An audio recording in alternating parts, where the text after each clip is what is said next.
안녕하세요. 최강내공의 머니쇼에 오신 걸 환영합니다. 최강내공의 머니쇼의 진행자 최강내공입니다. 오늘 주제로 바로 들어가 보죠. 오늘 주제는 재무설계에서, 그리고 부자가 되는 재무설계에서 중요한 그 지표 중에 하나를 좀 소개해 드리려고 합니다. 가정경제에서는 아무래도 뭔가 그냥 돈을 모으기가 참 쉽지 않은데요.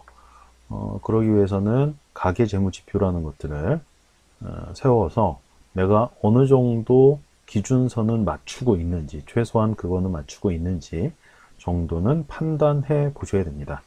그래서 우리 시청자분들도 오늘 말씀드리는 이 부분 하나하나 잘 체크해 보셨으면 좋겠고요. 전체적으로는 뭐 세 가지 정도에 관련된 내용입니다. 하나는 상태 지표고요.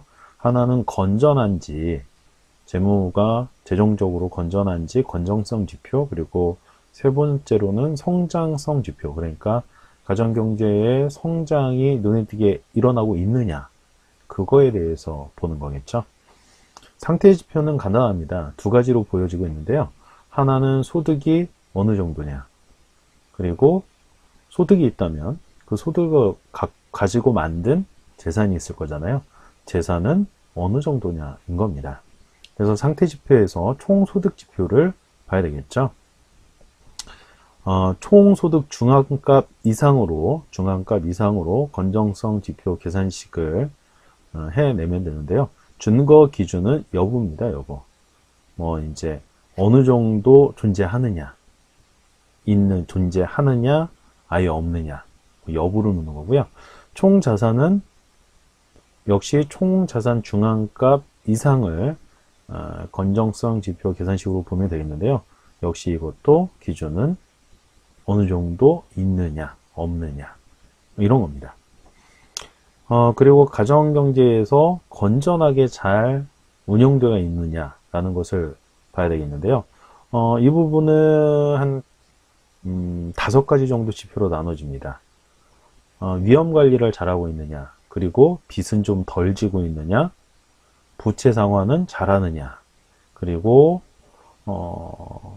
수입과 지출의 흐름이 괜찮은가, 그리고 지출 대비 현금을 확보하고 있는 금액이 최소 4개월에서 6개월치 이상의 수준을 가지고 있느냐.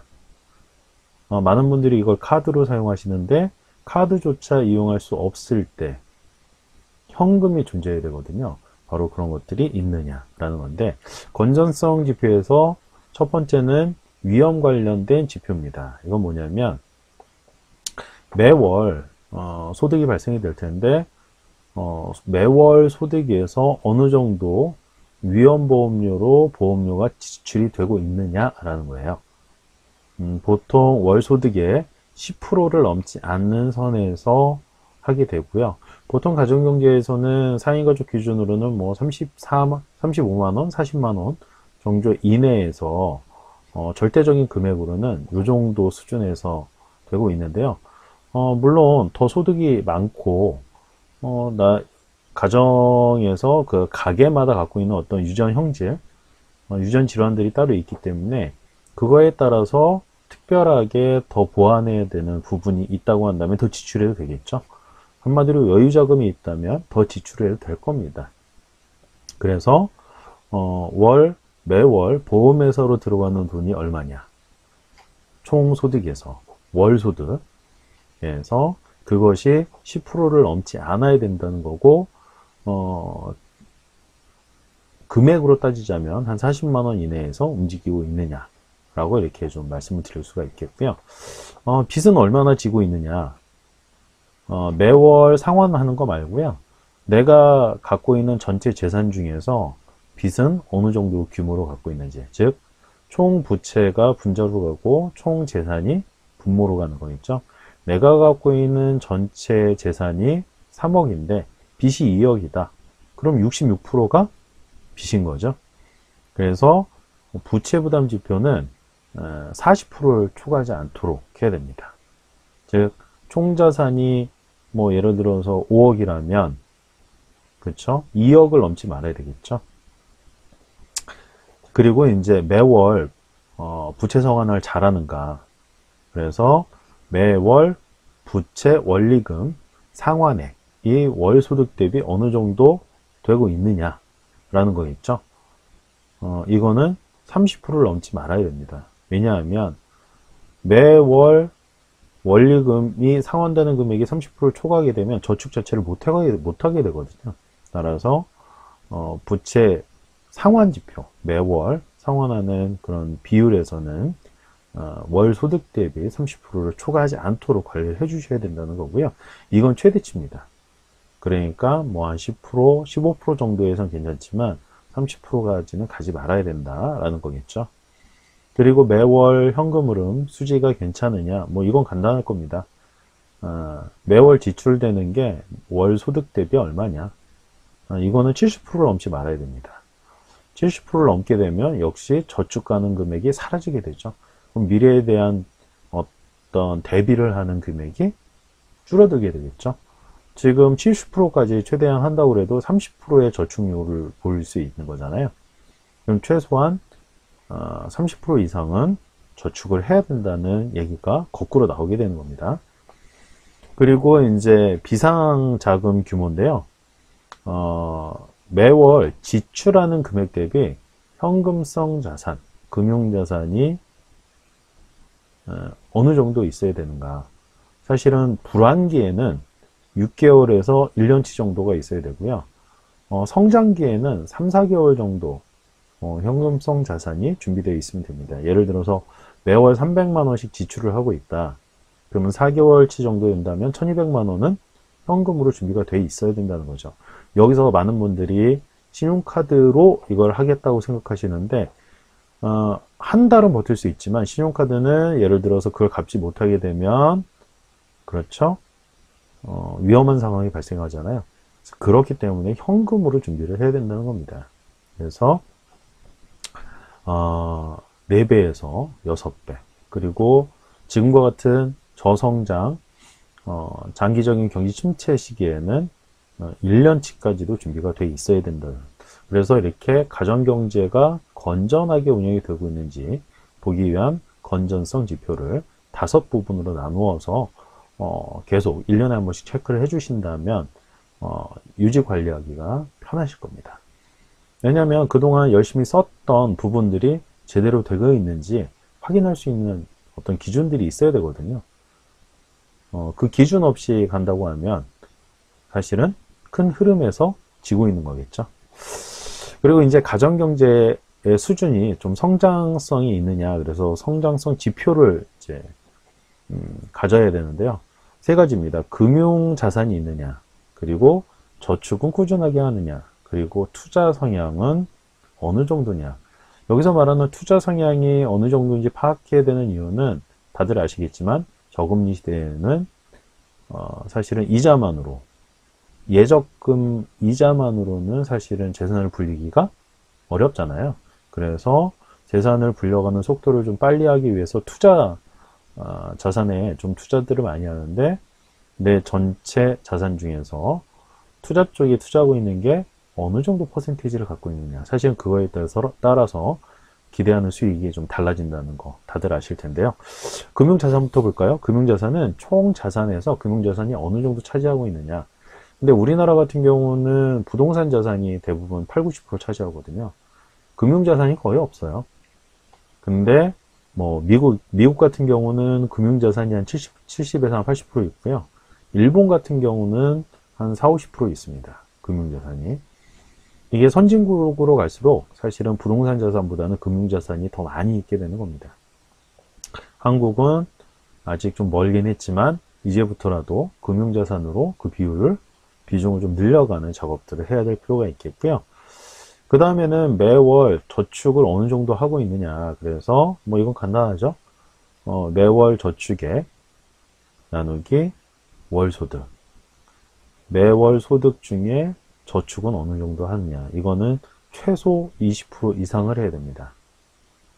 근데 여기에는 보험은 들어가 있지 않습니다. 순수하게 저축만 들어가 있는 겁니다. 그리고 투자 성향이란 측면에서는 이런 겁니다. 매월 투자하는 거는 사실 투자 성향으로 보긴 어려워요. 왜냐하면 적립하는 금액이기 때문에. 근데 내가 갖고 있는 전체 자산 중에서 투자 자산이 어느 정도 차지하고 있느냐. 그래야 매년 그 사이즈에 따라서 달라지거든요. 크게. 그래서 총 자산 대비 투자 자산은 어느 정도여야 하는가. 5% 이상이어야 한다는 겁니다. 왜 그러냐면 지금 통계청에서 나온 데이터가 이 정도 되고요. 실제로는 투자 자산, 그러니까 예를 들어서 이겁니다. 보통 주식은 주식에 대한 기대하는 투자 수익은 1년에 10% 정도 됩니다. 10에서 12%. 전 세계 평균이 그렇습니다. 그렇다면 내가 갖고 있는 전체 자산 중에 5%를 주식에 투자해요. 그러면 5% 곱하기 12% 정도가 그 5% 갖고 기대하는 수익입니다. 이게 10%, 20%까지 올라간다면 기대하는 수익이 전체 자산에서 더 커지겠죠. 바로 그런 부분들 때문에 투자 성향에 대한 지표까지도 체크를 좀 해보셔야 될 겁니다. 그래야만 내 재산이 굴러가는 속도가 달라질 수 있기 때문입니다. 대부분 부동산과 예적금 그리고 또는 보험에 넣어놨기 때문에 사실은 물가 상승분 이상으로 올라가기가 힘들거든요. 따라서 성장성 지표를 파악하는 데 있어서는 이런 부분들까지도 체크를 좀 해 보셔야만 내 가정 경제가 어느 정도로 굴러가고 있는지, 그리고 내가 어느 즈음에 명예퇴직을 해도 되는지, 퇴직을 하고 가족들과 아니면 친구들과 뭐 요세미티라든가 히말라야라든가 중국의 만리장성이라든가 뭐 이런 다양한 곳, 이태리, 그 다음에 로마 뭐 이런 데를 가보셔야 될 거 아니겠습니까? 국내 여행도 마찬가지고요. 그러기 위해서는 이런 부분들, 가계 재무적인 부분에서 나는 어떤 기준을 가지고 지금 관리를 하고 있는지까지 해놔야만 내가 어느 시점에 회사와 상관없이 어느 시점에 직장을 그만두고 또는 자영업을 그만두고 어떤 식으로 삶을 내가 주체적으로 좀 운영을 해나갈까, 자주적으로 운영을 해나갈까 하는 것을 선택할 수 있는 거죠. 지금은 그런 선택이 이루어지지 않고 있기 때문에 좀 문제가 발생하고 있는 겁니다. 따라서 재무설계에서는 바로 이 부분들이 굉장히 관리하는 측면에서 중요하다는 거 우리 시청자분들 꼭 아셨으면 좋겠고요. 자, 다음은요. 재테크 투자 상품 PPL입니다. 광고이기 때문에 약간의 과장도 있을 수 있다는 거. 하지만 아주 효자 상품이에요. 두 가지인데요. 하나는 아트테크 소개하는 거예요. 두 번째는 소득공제형 연금저축 펀드에 대한 소개입니다. 둘 다 아주 제가 미는 그리고 좋은 상품이라고 여기기 때문에 아직까지는 잘 활용해 보시기 바랍니다. 첫 번째는 아트테크 소개인데요. 바로 미술작품 재테크입니다. 미술작품을 활용해서 수익을 창출하고 예적금 금리보다는 좀 더 높은 기대 수익률을 기대하는 그런 재테크겠죠. 물론 투자 상품이기 때문에 원금 손실 위험은 뭐 당연히 존재합니다. 그만큼 기대 수익률은 높게 기대를 하겠죠. 하지만 부동산과 같은 실물 자산 투자입니다. 미술작품 재테크 같은 경우는. 그리고 단위, 투자하는 기간은 1년밖에 안 되기 때문에 많은 분들한테 편하게 다가갈 수 있고요. 최저 금액도 아주 작습니다. 1000만 원부터 시작하기 때문에 누구나 할 수 있죠. 그리고 미술 작품의 특징인데요. 가격의 하방 경직성으로 인해서 조금 더 안정된 투자 상품이라고 볼 수가 있습니다. 서민들에게는 아주 효자 상품 중에 하나죠. 두 번째는 소득공제형 연금저축 펀드입니다. 매년 연말정산 통해서 큰 금액 돌려받잖아요. 이것만으로도 이미 수익은 크게 발생하죠.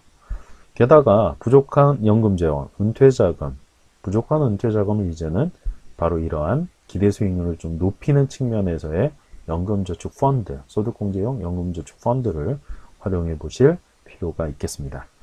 이렇게 아트테크와 소득공제형 연금저축 펀드 이 두 가지 궁금한 부분들이 계시다면 제가 운영하는 다음 카페가 있습니다. 최강내공의 머니쇼에 들어오셔서 국내 투자 상품 소개란 들어오셔서 확인해 보시면 되겠고요. 여기 들어오시려면 우수회원 꼭 요청해 주시고요. 그리고 카페 메인에는 재무상담 전용 연락처를 올려놨습니다. 이곳을 통해서 궁금한 부분들은 문자로, 반드시 문자로 남겨주시면 성실히 답변 드리도록 하겠습니다. 자, 우리 시청자분들 즐거운 재무설계 하셔서 가정경제가 흑자로 유지되길 또는 만들어지길 기대해 보면서 오늘 방송은 여기서 마치겠습니다. 다음 시간에 만나 뵙도록 하죠. 이만 안녕.